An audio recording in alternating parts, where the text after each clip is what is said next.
नमस्कार दोस्तों, स्वागत है आपका अपने YouTube चैनल पारुल त्यागी पर। दोस्तों, आज हम सुनेंगे कार्तिक मास में सुना जाने वाला छठा अध्याय। बोलिए लक्ष्मी नारायण भगवान की जय हो। नारद जी बोले, जब 2 घड़ी रात बाकी रहे तब तुलसी की मृतिका, वस्त्र और कलश लेकर जलाशय पर जाएं। कार्तिक में जहाँ कहीं भी प्रत्येक जलाशय के जल में स्नान करना चाहिए। गर्म जल की अपेक्षा ठंडे जल से स्नान करने से 10 गुना पुण्य प्राप्त होता है।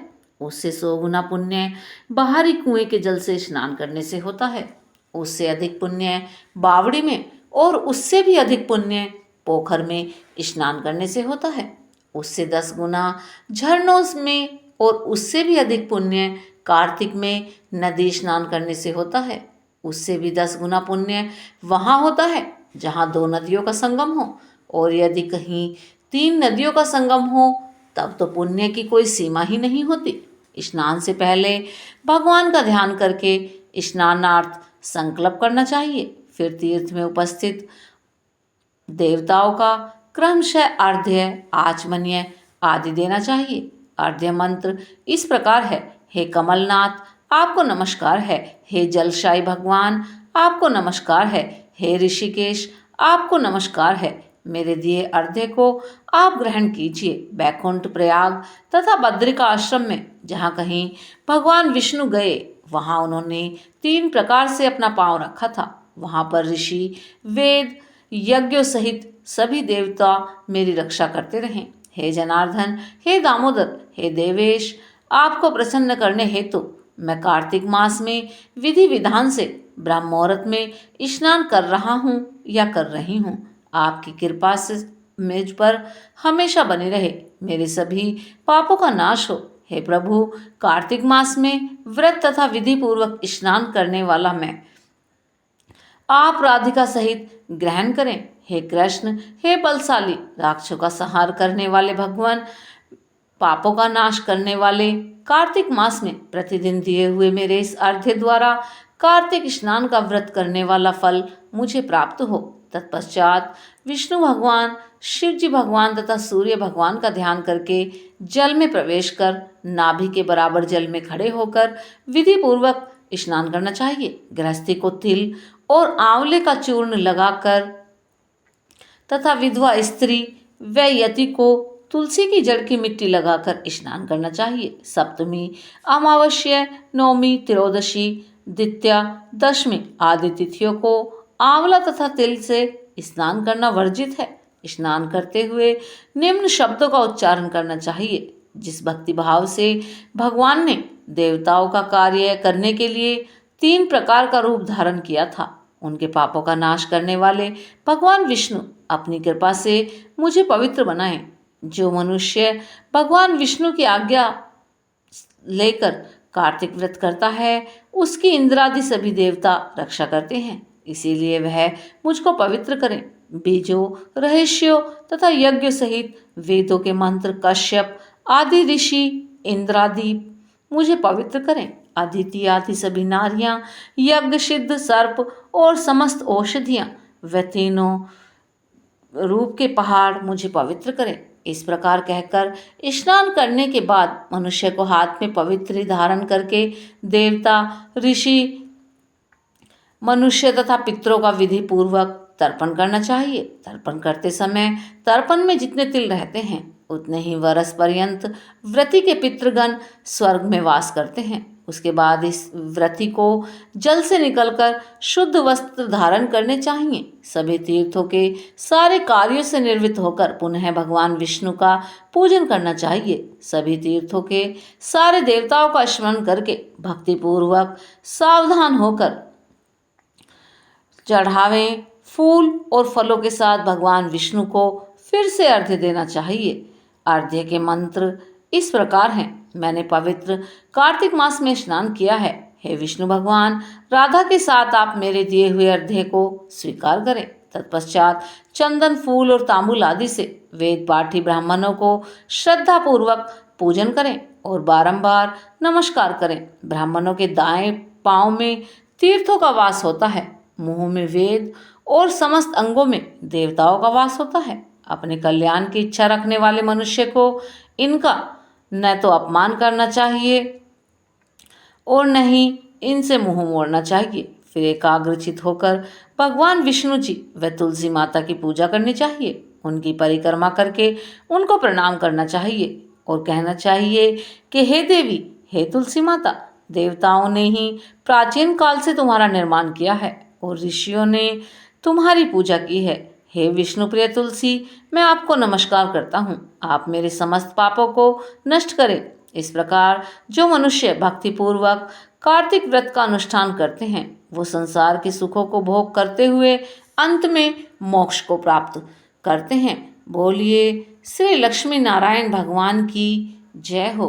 अब हम सुनते हैं कार्तिक मास में सुनी जाने वाली कार्तिक की कथा। एक दिन देवी सत्यभामा भगवान श्री कृष्ण के पास आईं और उनसे कहने लगी कि हे स्वामी, आपने मुझे तुलसी के पौधे को जल देने का महात्म्य तो समझा दिया, लेकिन कार्तिक मास में तुलसी के पास दीपक जलाने का क्या महात्म्य है? कार्तिक मास में रोज शाम को तुलसी के पास दिया हम क्यों जलाते हैं और इससे मनुष्य को क्या फल प्राप्त होता है? कार्तिक मास में तुलसी के पास दिया जलाने की क्या विधि है और दिया लगाते समय कौन से मंत्र का उच्चारण करना चाहिए? कृपया करके मुझे समझाइए। तब भगवान श्री कृष्ण ने कहा कि हे देवी, आज तुमने समस्त संसार के कल्याण की भावना से बहुत ही अच्छा प्रश्न किया है।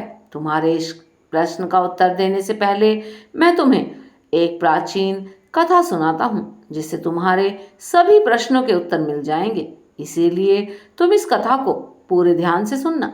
ये सुनकर देवी सत्यभामा ने कहा कि हे स्वामी, मैं इस कथा को सुनने के लिए बहुत उत्सुक हूँ। कृपा करके आप इस कथा को सुनाइए, मैं इसे ध्यान पूर्वक सुनूंगी। तब भगवान श्री कृष्ण ने कहा कि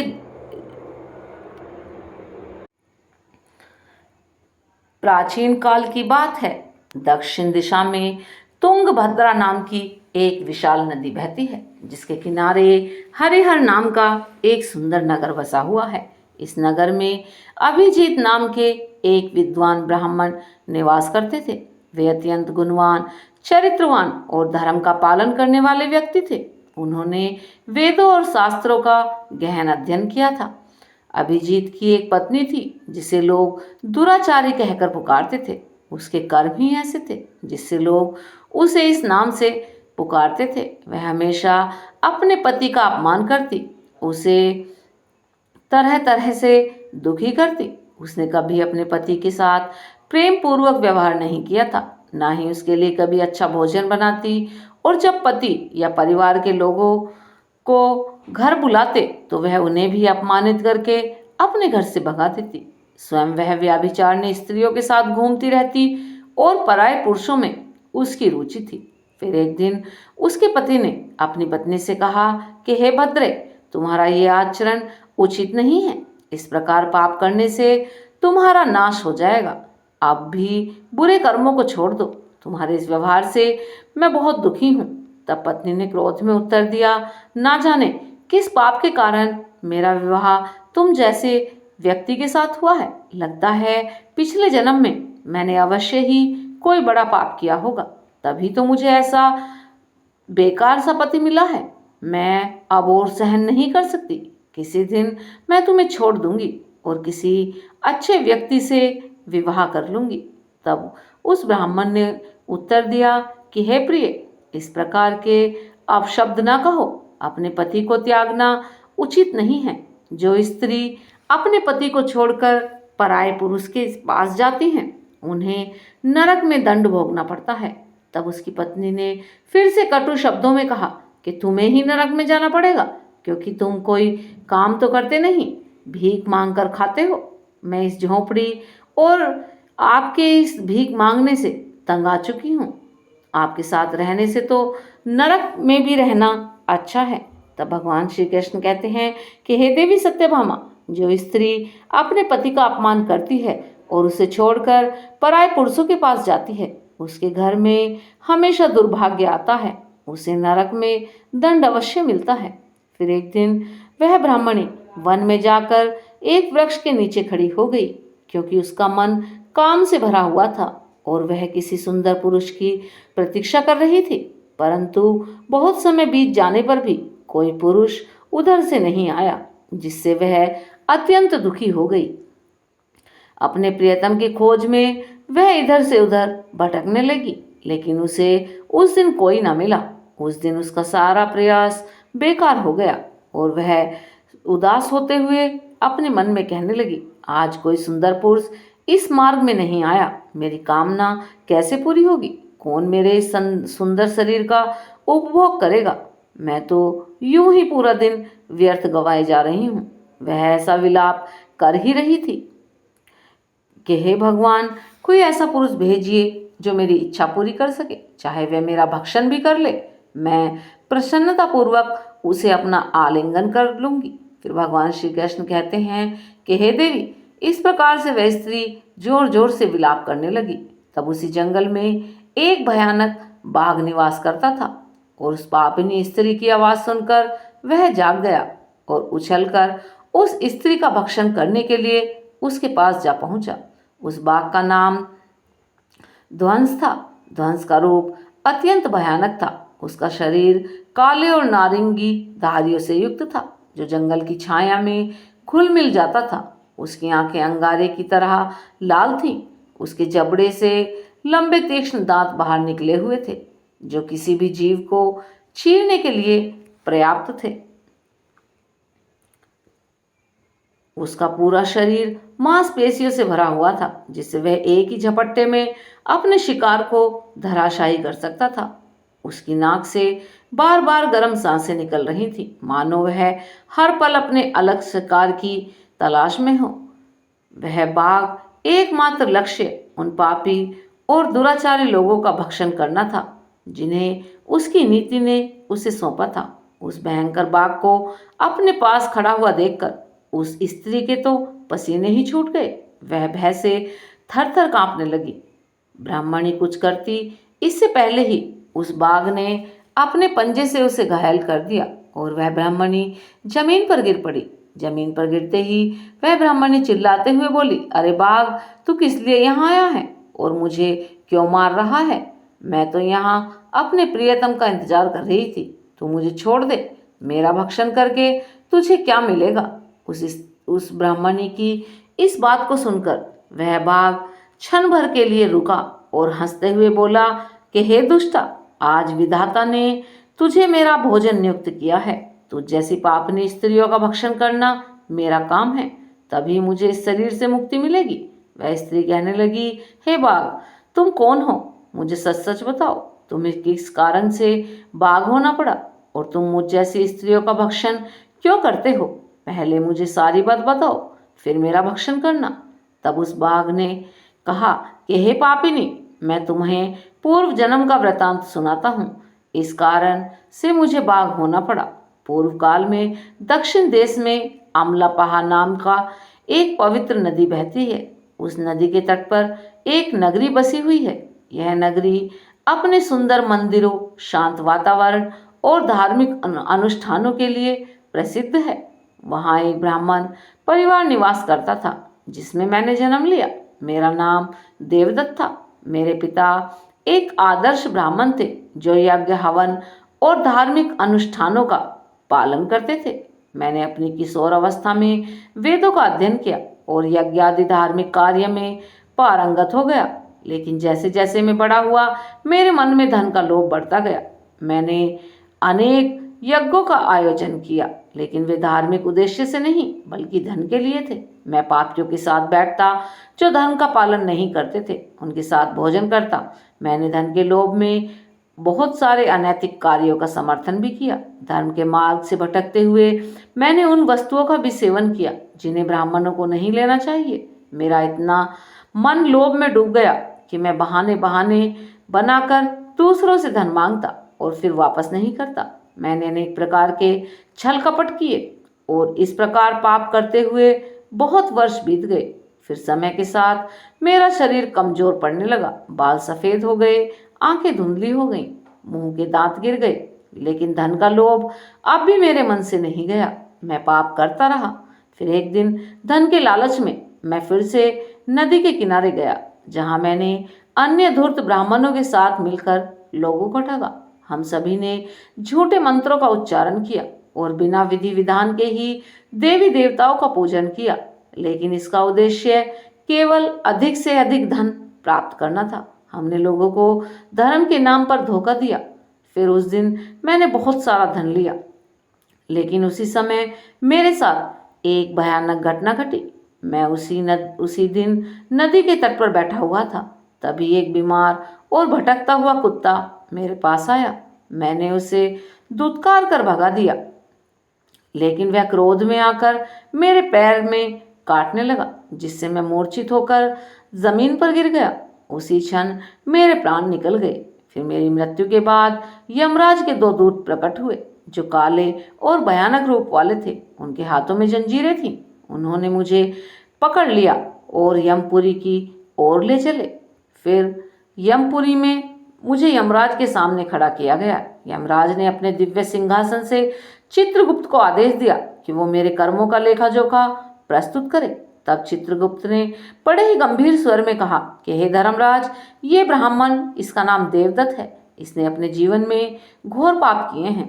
इसने धर्म के नाम पर लोगों को ठगा है और झूठे मंत्रों का उच्चारण कर यज्ञ किए हैं और भगवान का अपमान किया है, जिससे यह धन के लालच में धर्म से दूर हो गया और इसने कभी भी धर्म का पालन नहीं किया।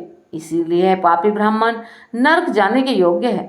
फिर यमराज ने अपने दूतों को आदेश दिया कि इस पापी को नरक की अग्नि में डाल दो, जिससे यह वहां जाकर अपने कर्मों का फल भोगे। इसके बाद मुझे नरक की भयंकर अग्नि में डाल दिया गया, जहां वर्षों तक मैंने वहां की यातना सहन की और मेरी आत्मा को भयंकर पीड़ा सहनी पड़ी। फिर अनेक वर्षों की सजा के बाद मेरे पापों के कारण मुझे बाघ का शरीर प्राप्त हुआ और मैं इस दुर्गम वन में निवास करने लगा। बाघ ने अपनी कथा को समाप्त करते हुए कहा, अपने पूर्व जन्म के पापों का प्रायश्चित करते हुए मैंने संकल्प लिया है कि मैं कभी भी महात्मा, साधु पुरुष या सती स्त्रियों का भक्षण नहीं करूंगा। मैं केवल उन पापी, दुराचारी और उल्टा स्त्रियों का ही भक्षण करता हूँ, जिन्होंने अपने जीवन में अधर्म के मार्ग पर चलकर दूसरों को दुख दिया है। मुझे विश्वास है कि ऐसा करने से मुझे मेरे पापों से मुक्ति मिलेगी और मैं इस प्रकार शरीर से जल्द ही मुक्त हो जाऊंगा। फिर भगवान श्री कृष्ण कहते हैं कि हे देवी सत्यभामा, उनकी उस बाघ की बातों को वह स्त्री बड़े ही ध्यानपूर्वक सुन रही थी। इस प्रकार उस बाघ ने अपने पूर्व जन्म का वृतांत सुना दिया और उस ब्राह्मणी से कहने लगा कि हे पापनी, तेरे आचरण से तू उल्टा दिखाई पड़ती है और अपने पति को छोड़कर तो इस वन में अन्य पुरुषों के साथ भोग विलास करने के लिए आई है। इसीलिए आज तू मेरा आहार अवश्य बनेगी। इतना कहकर उस बाघ ने अपने तीक्ष्ण नाखूनों से उस पापी स्त्री को मारकर उसका भक्षण कर लिया और फिर वह बाघ उस स्थान से चला गया। उस ब्राह्मणी की मृत्यु के बाद उस स्थान पर यमराज के दो दूत प्रकट हुए और उस पापनी स्त्री को उठाकर यमपुरी ले गए। वहां पर उसे यमराज के सामने खड़ा किया गया। फिर चित्रगुप्त उस ब्राह्मणी का लेखा जोखा निकालते हैं। तब यमराज से कहने लगे कि हे धर्मराज, यह स्त्री तो अत्यंत पापनी है, इसने घोर पाप किए हैं। इतने व्याभिचार किया है और अपने पति की कभी सेवा नहीं की। अपने पति को भूलकर पराय पुरुषों के संग भोग विलास किया करती थी। तब उसके पापों को सुनकर यमराज अत्यंत क्रोधित हो गए और उन्होंने उस ब्राह्मणी को अग्नि से भरे हुए कुंडों में डालने का आदेश दिया। फिर यमराज के आदेश को सुनकर वह ब्राह्मणी अत्यंत भयभीत हो गई और वह फिर दुराचारी स्त्री यमराज से कहने लगी कि हे धर्मराज, कृपया मुझे मेरे पापों के लिए क्षमा करें। मैंने यह अनजाने में पाप किए हैं। कृपया मुझे प्रायश्चित का अवसर प्रदान करें। तब यमराज कहने लगे कि हे ब्राह्मणी, तुमने जो पाप किए हैं वे निंदनीय हैं। तुम्हारे पापों के लिए कोई प्रायश्चित नहीं है। जो स्त्री अपने पति का त्याग करती है, अपने पति को छोड़कर पराय पुरुष के साथ विहार करती है, उसे निश्चित ही नरक में जाना पड़ता है। इसीलिए अब तुम्हें नरक की यातनाएं तो भोगनी ही पड़ेंगी। फिर यमराज ने अपने दूतों से कहा कि हे दूतों, इस पापी ब्राह्मणी को ले जाओ और इसे भयंकर नरक में डाल दो। यह स्त्री उसी के योग्य है। फिर यम के दूत उस ब्राह्मणी को नरक में ले गए, जहां उसे अनेक वर्षों तक जलते हुए तेल के कुंड में पकाया गया। फिर उसे निकालकर रव नामक नरक में डाल दिया गया। इस प्रकार से उसे कई वर्षों तक अलग अलग नरकों में डाला गया।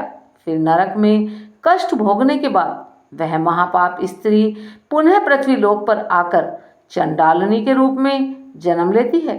फिर चंडाल के घर में जन्म लेकर वह फिर से अनेक पाप करने लगती है, जिससे वह व्याभिचार में लिप्त हो जाती है और कई पापी पुरुषों के संग विहार करने लगती है। फिर कुछ समय बाद पूर्व जन्म के पापों के कारण उसे कोढ़ का रोग लग जाता है और वह भयानक पीड़ा सहन करने लगती है। उसका शरीर जलने लगा, उसकी आंखों में भी पीड़ा होने लगी और इस कष्ट को सहते हुए वह दिन बिताने लगती है। फिर एक दिन वह तीर्थ में स्नान करने के उद्देश्य से अंतपुर में चली जाती है। वहां पर वह एक आश्रम के बाहर निवास करने लगी, जहां उस आश्रम में एक तुलसी का पौधा था। अन्य स्त्रियों को वहां कार्तिक मास में तुलसी के पास दीपक जलाते हुए देखकर उस पापनी स्त्री को बड़ा ही आश्चर्य हुआ। फिर एक दिन उस स्त्री ने वहां निवास करने वाले एक साधु बाबा से पूछा कि हे साधु बाबा, ये कौन सा पौधा है और यह स्त्रियां इसके नीचे दिया क्यों जला रही हैं? तब उस साधु ने कहा कि हे कल्याणी, यह अत्यंत पवित्र तुलसी माता का पौधा है। इसके दर्शन मात्र से संकटों का नाश होता है और इस तुलसी को कार्तिक मास में जल देने से सभी देवी देवताओं की कृपा प्राप्त होती है तथा इसके पास दीपक जलाने से समस्त पाप नष्ट होते हैं। तब साधु बाबा की इन बातों को सुनकर उस स्त्री को बहुत प्रसन्नता हुई और उसने साधु से पूछा कि हे साधु बाबा, यदि कोई अत्यंत पापनी स्त्री भी इसके पास दिया जलाएगी तो क्या उसके भी पाप नष्ट हो जाएंगे? तब साधु बाबा ने उत्तर दिया कि हे पुत्री, यह सत्य है, किसी स्त्री ने घोर पाप भी किया हो तब भी उसके पाप कार्तिक मास में तुलसी माता के पास दिया जलाने से नष्ट हो जाते हैं और उसके सभी पुण्य, सभी जन्मों के पाप भी समाप्त हो जाते हैं। किंतु हे पुत्री, तुम कौन हो और इस प्रश्न को पूछने का क्या कारण है? तब वह स्त्री कहती है कि हे साधु बाबा, मैं महापापनी स्त्री हूँ। मैंने व्याभिचार किया है तथा अनेक प्रकार के पाप किए हैं। मेरे पापों के कारण ही मेरी ऐसी दुर्दशा हुई है।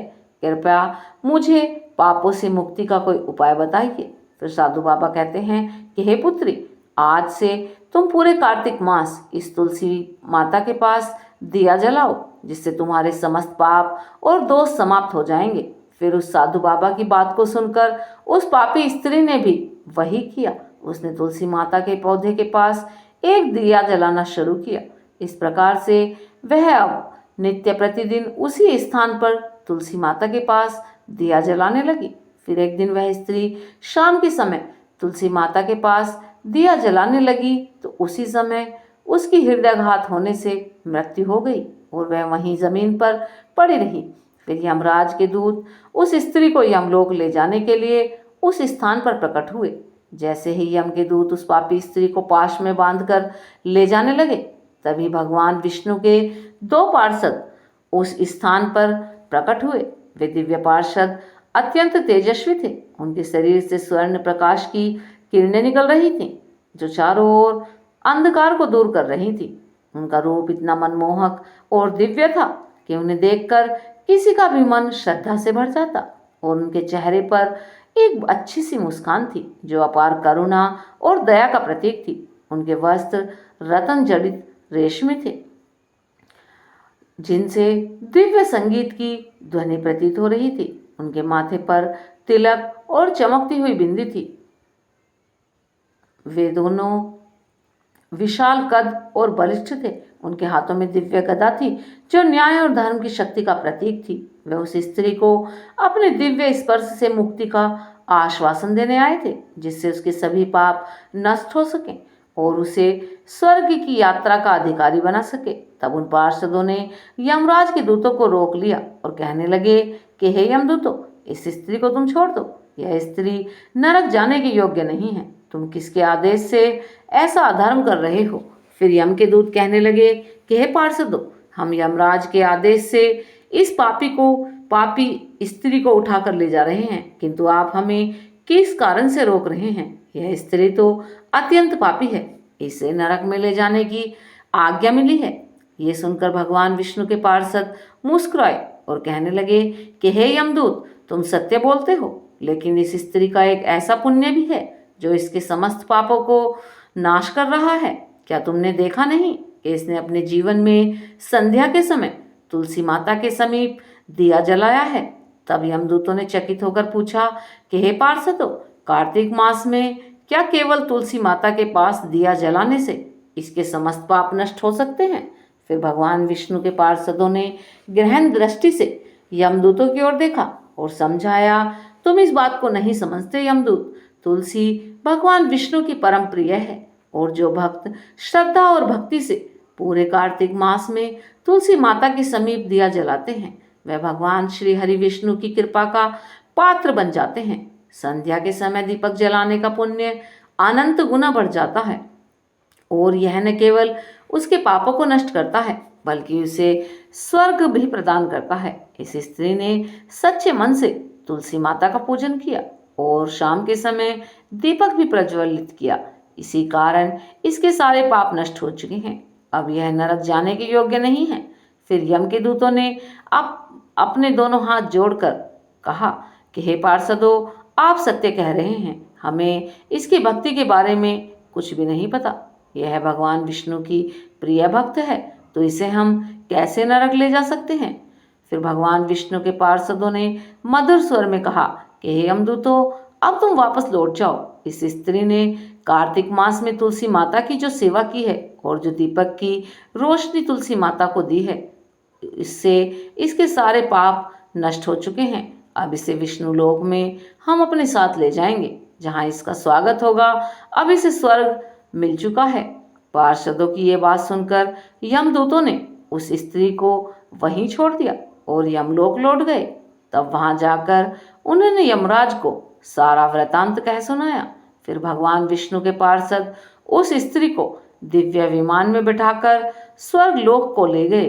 अब भगवान श्री कृष्ण कहते हैं कि हे देवी सत्यभामा, इस प्रकार कार्तिक मास में तुलसी माता के पास दिया जलाने से मनुष्य के सभी पाप नष्ट हो जाते हैं। जो स्त्री पूरे कार्तिक मास शाम के समय तुलसी के पास दिया जलाती है, वह सौभाग्यशाली बनती है और उसके पिछले जन्मों के सभी पाप नष्ट हो जाते हैं और उसे सुख संपत्ति की प्राप्ति होती है। रोज तुलसी के पास दिया जलाते समय इस मंत्र का उच्चारण करना चाहिए। मंत्र इस प्रकार है, ओम तुलसी देवाव्य च विद्महि विष्णु प्रियाय च धीमहि तन्नो वृंदा प्रचोदयात्। भगवान श्री कृष्ण ने कहा कि हे देवी, हजारों अमृत के घड़ों से नहलाने पर भी श्री भगवान हरि की उतनी तृप्ति नहीं होती जितनी तुलसी का एक पत्ता चढ़ाने से मिलती है। 100,000 गोदान से जो फल प्राप्त होता है, वही तुलसी पत्र के दान से मिल जाता है।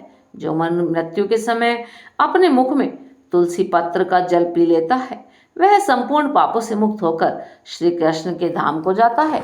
जब भक्त तुलसी जी के पास दिया जलाते हैं तो उस प्रकाश से निहित ऊर्जा नकारात्मक शक्तियों को नष्ट करती है और सकारात्मकता का संचार करती है। यह आध्यात्मिक वातावरण को शुद्ध करती है और घर में देवी देवताओं की कृपा करती है। दिए का प्रकाश अज्ञान के अंधकार को दूर करता है और ज्ञान की ज्योति को प्रज्वलित करता है। कार्तिक मास में तुलसी माता के पास दिया जलाने से मनुष्य के भीतर शुद्धता और पवित्रता का भाव उत्पन्न होता है, जिससे उसकी भक्ति और ध्यान की शक्ति बढ़ जाती है। यह माना जाता है कि जब व्यक्ति कार्तिक मास में तुलसा जी के पास दिया जलाकर तुलसी जी की आरती करता है तो भगवान विष्णु का ध्यान सरलता से उसके ऊपर होता है। साधक को मन में स्थिरता और शांति की ओर ले जाता है, जिससे ध्यान में एकाग्रता बढ़ती है। कार्तिक मास में तुलसी जी के पास दिया जलाने का अनुष्ठान सूर्यास्त के समय करना चाहिए। इस समय दिया जलाकर तुलसी माता की आरती अवश्य ही करनी चाहिए अथवा सुननी चाहिए। भगवान विष्णु का स्मरण करना चाहिए, जिससे विशेष पुण्य प्राप्त होता है। प्रतिदिन संध्या समय में तुलसी जी के पास दिया जलाते समय ओम नमो भगवते वासुदेवाय मंत्र का जप करना चाहिए। यह मंत्र घर की नकारात्मक को दूर करता है, भगवान विष्णु की कृपा प्राप्त करवाता है। तुलसी जी के पास घी या तिल के तेल का दिया जलाना शुभ होता है। घी का दिया जला अधिक पवित्र माना जाता है, लेकिन यदि घी संभव ना हो तो तिल के तेल का दिया भी जलाया जा सकता है। तिल के तेल का दीपक नकारात्मकता ऊर्जा को नष्ट करने में सहायक होता है। ऐसा कहा जाता है कि जो भक्त पूरे कार्तिक मास में तुलसी जी के पास दिया जलाता है उसे 7 जन्म तक पुण्य की प्राप्ति होती है। उसे कभी दरिद्रता का सामना नहीं करना पड़ता। उसके घर परिवार में हमेशा सुख शांति और खुशहाली बनी रहती है। धार्मिक ग्रंथों में उल्लेख है कि कार्तिक मास में तुलसी जी के पास दिया जलाने से पितृदोष, ग्रह दोष और काल सर्प दोष जैसी बाधाएं दूर हो जाती हैं। इस उपाय से घर में नकारात्मक ऊर्जा का नाश होता है और सात्विक ऊर्जा का संचार होता है। कार्तिक मास में तुलसी जी के पास दिया जलाने से आत्मा की शुद्धि होती है और जन्म जन्मांतर के सभी पापों का नाश होता है। इससे आत्मा को शांति मिलती है। कार्तिक मास में तुलसी जी के पास दिया जलाकर श्री भगवान विष्णु जी का स्मरण करते समय मृत्यु का भय नहीं रहता, जिससे व्यक्ति के जीवन में कभी आर्थिक संकट नहीं आता। मैं आशा करती हूँ कि आपको यह जानकारी और कथा बड़ी अच्छी लगी होगी। यदि इस चैनल पर आप नए हैं तो चैनल को सब्सक्राइब कर वीडियो को लाइक एवं शेयर करें और साथ ही कमेंट में जय श्री राधे कृष्णा और जय श्री भगवान नारायण का उच्चारण करें। धन्यवाद दोस्तों। आइए अब हम सुनते हैं तुलसी माता की आरती। तुलसी महारानी नमो नमो, हर की पटरानी नमो नमो। तुलसी महारानी नमो नमो, हर की पटरानी नमो नमो। धन तुलसी पूरन तप कीनो, शालिग्राम बनी पटरानी नमो नमो। तुलसी महारानी नमो नमो, जाके पत्र मंजरी कोमल, श्रीपति कमल चरण लपटानी नमो नमो। तुलसी महारानी नमो नमो, हर की पटरानी नमो नमो। कौन से महीने में बोई रानी तुलसा, कौन से महीने में हुई ली नमो नमो। तुलसी महारानी नमो नमो, हर की पटरानी नमो नमो। कौन से महीने में हुई तेरी पूजा, कौन से महीने में हुई पटरानी नमो नमो। तुलसी महारानी नमो नमो, हर की पटरानी नमो नमो। साढ़ मास में बोई रानी तुलसा, सावन मास में हुई हरियाली नमो नमो। तुलसी महारानी नमो नमो, हर की पटरानी नमो नमो। कार्तिक मास में हुई तेरी पूजा, मंगसिर मास में हुई पटरानी नमो नमो। तुलसी महारानी नमो नमो, धूप दीप नैवेद्य आरती, पुष्पन की वर्षा बरसानी नमो नमो। तुलसी महारानी नमो नमो, हर की पटरानी नमो नमो। 56 भोग 3600 व्यंजन, बिन तुलसा हरि एक नमानी नमो नमो। तुलसी महारानी नमो नमो, हर की पटरानी नमो नमो। जो कोई तुलसी जी को सवेरे को गावे, श्री कृष्ण के दर्शन पावे नमो नमो। तुलसी रानी नमो नमो, हर की पटरानी नमो नमो।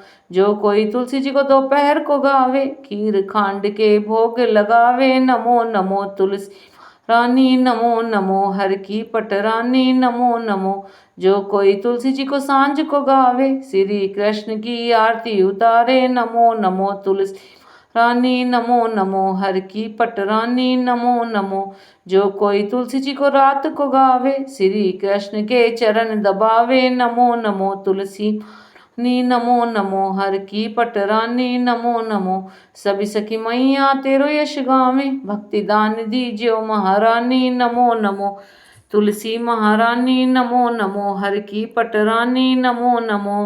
बोलिए तुलसी माता की जय, कार्तिक देवता महाराज की जय।